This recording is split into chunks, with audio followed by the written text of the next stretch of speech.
Alors, au collège, il y a un mot qui revient de plus en plus, PIX. On en entend parler comme d'un nouveau test, d'une certification, mais qu'est-ce que ça veut dire exactement? C'est justement ce qu'on va voir ensemble. Voilà la grande question que beaucoup se posent. Derrière ce petit nom de 3 lettres, il y a un outil numérique qui est devenu en fait incontournable dans le parcours scolaire. Alors, allons droit au but. Bon, pour bien comprendre, il faut savoir que PIX, ce n'est pas juste un examen de plus. C'est beaucoup, beaucoup plus que ça. C'est une véritable plateforme pensée pour tout ce qui touche aux compétences numériques. Pour faire simple, PIX, c'est un service public en ligne. C'est un outil national qui a une triple mission. D'abord évaluer, ensuite développer et enfin certifier.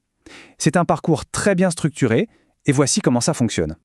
Ce processus en 3 temps, c'est vraiment le cœur de PIX. Ça permet, dans un premier temps, de faire une sorte de diagnostic précis de son niveau. Après, on peut progresser à son rythme grâce à des exercices. Et à la fin, on obtient une reconnaissance officielle avec la certification. C'est un parcours complet, du bilan à la validation. On en vient à la question qui fâche, ou en tout cas à la question cruciale pour les collégiens et leurs parents. Est-ce que c'est obligatoire? Est-ce que tout le monde doit y passer? La réponse est très claire.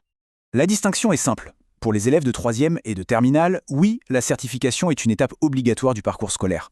Par contre, pour les étudiants dans le supérieur ou les professionnels, ça reste une option, c'est un outil qui est là s'ils en ont besoin.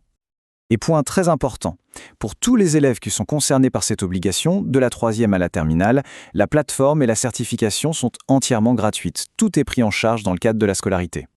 Maintenant qu'on a posé le cadre, entrons un peu dans le détail. Concrètement, qu'est-ce que cette plateforme évalue?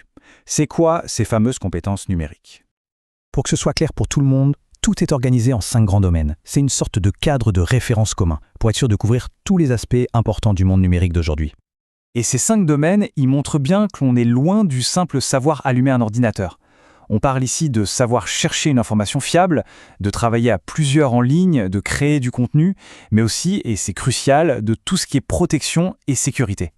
C'est une vision vraiment complète de ce que c'est d'être un citoyen à l'ère du numérique. Bon, passons à l'étape finale de tout ce processus. Une fois que les tests sont passés, qu'est-ce qu'on obtient concrètement? C'est quoi le résultat à la fin?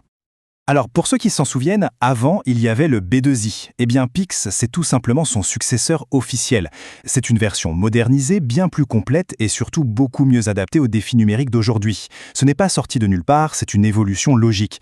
Et c'est là que ça prend toute son importance. La certification PIX, ce n'est pas juste un bout de papier. Elle a une vraie valeur officielle, parce qu'elle est inscrite noir sur blanc dans le livret scolaire de l'élève. Et ça lui donne un poids considérable pour l'avenir. On arrive à la dernière question, et c'est peut-être la plus importante. Au-delà du côté obligatoire à l'école, à quoi ça sert vraiment cette certification PIX? Quelle est sa valeur dans le monde réel? L'enjeu, il est là. Avoir sa certification PIX, c'est pouvoir prouver qu'on maîtrise les outils numériques, et pas n'importe comment, mais selon un cadre reconnu partout en France. C'est un véritable atout, de plus en plus regardé, que ce soit pour la suite des études ou pour entrer dans le monde du travail. Finalement, on voit que PIX, c'est bien plus qu'un examen. C'est une invitation à se mesurer, à s'améliorer, et surtout à faire reconnaître des compétences qui sont devenues fondamentales. La question n'est donc plus seulement qu'est-ce que c'est, mais plutôt comment s'en servir au mieux pour son propre parcours.